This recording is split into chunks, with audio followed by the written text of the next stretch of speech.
I think we can all agree that John Wick destroys any of the other main action heroes, and it's not even close.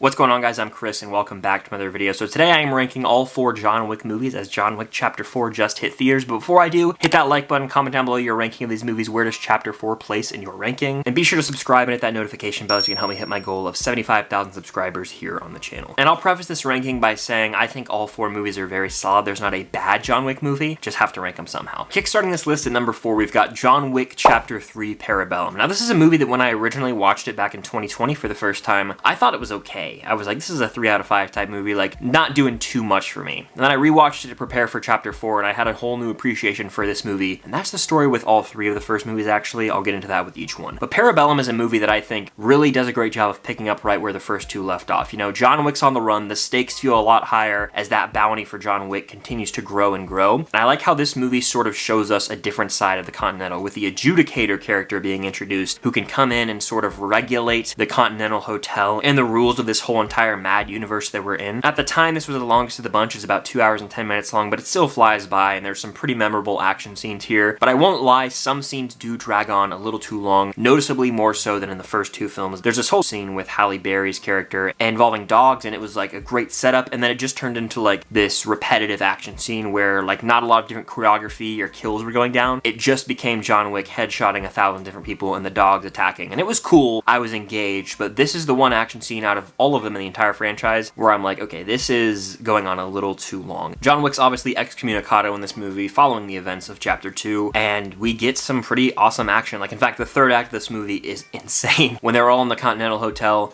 Charon even joins in on the fun. By the way, rest in peace, Lance Reddick, gone way too soon. He is just awesome in these movies, and it's just heartbreaking that he passed away. But his character in this movie has some badass moments as him and John Wick are taking out these guys who are breaking into the Continental. Everyone and their mother is after John Wick in this movie, and again, this is a movie where the stakes just feel really, really high, but we'll talk about how they actually are amped up even more later on in this video. And at the time of watching this movie did one of my least favorite tropes where it like fake out kills a few different characters, and that can bother me at times, but in the grand scheme of things, I was able to look past it and still have a very fun time with Parabellum. It's the weakest of the 4 to me, but it's still a very enjoyable movie. Number 3 on my list is the one that started it all, John Wick, that came out in 2014. To this day, this simple concept really works. We've got a guy played by Keanu Reeves who has this mysterious past. We don't know much about him, and he's just minding his own business, going about his day-to-day life. We find out that his wife passed away. He gets a new puppy to sort of mourn the loss and have this new partner in life. He pulls up to the gas station. These dudes are being assholes. They then break into his house, kill his dog, beat his ass, and steal his car. That's not going to go over well, because as we find out, the father of the character who whooped his ass and killed his dog is going over this whole voiceover monologue about how John Wick's the Baba Yaga. You don't mess with him. He was this former best assassin who went on this impossible job to get out of his life as an assassin. So this whole movie, John Wick's essentially drawn back in. The Baba Yaga is back. They set him up as a compelling character whose wife is gone. He's just trying to live this quiet life. Unfortunate circumstances bring him back into this world of violence and killing, and it's a very quick hitter movie. It's about 1 hour and 40 minutes. It flies by, has insane action, and it's just a very simple story. It's one of the more heartfelt films of the 4 with some of the best character development in my opinion. And John Wick 1, just a really solid action movie. When I first watched these movies in 2020, it was actually my favorite at the time. Now I actually put John Wick Chapter 2 above it because that is my runner-up in this franchise. John Wick Chapter 2 takes everything we learned about this character in the world in the first film and enhances it. The world building is great here. They introduce the concept of markers, which is so damn intriguing to me. Essentially, if any assassin does a job for you and you give them a marker, like they owe you for life, and you put like your fingerprint and blood on it, so that comes into play. Just when John Wick thought he was out, they pull him back in because he finishes his business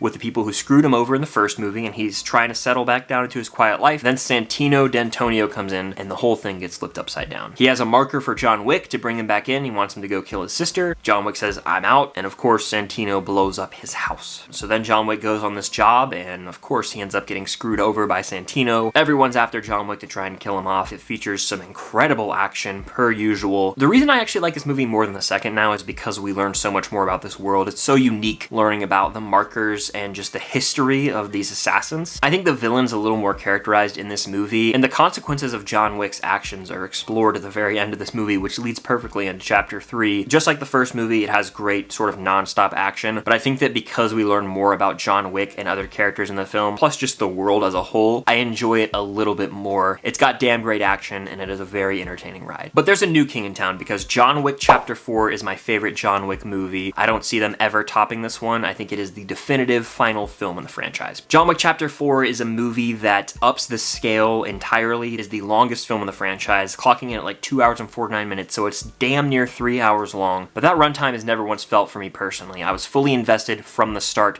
From literally the first noise when we see John Wick punching something, I was like, okay, I'm in.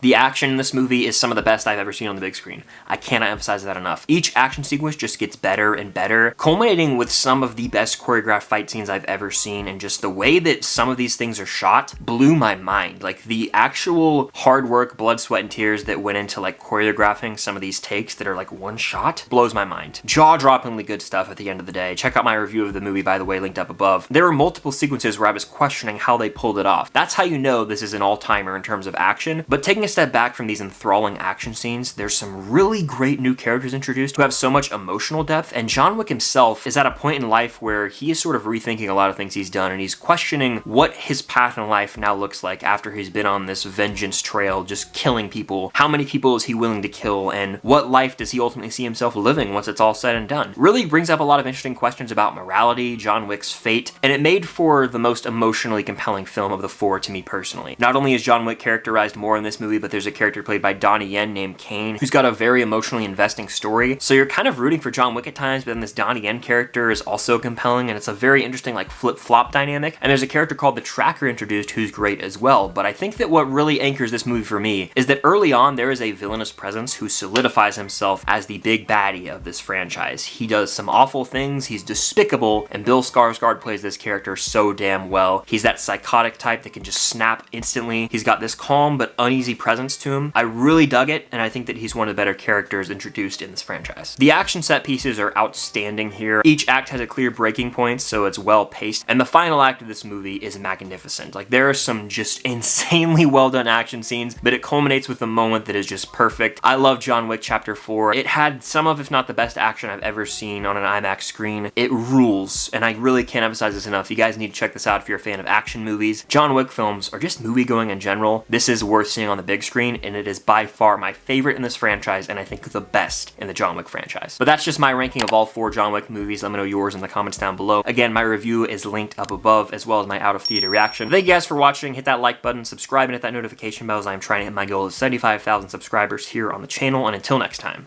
I'll see you guys later.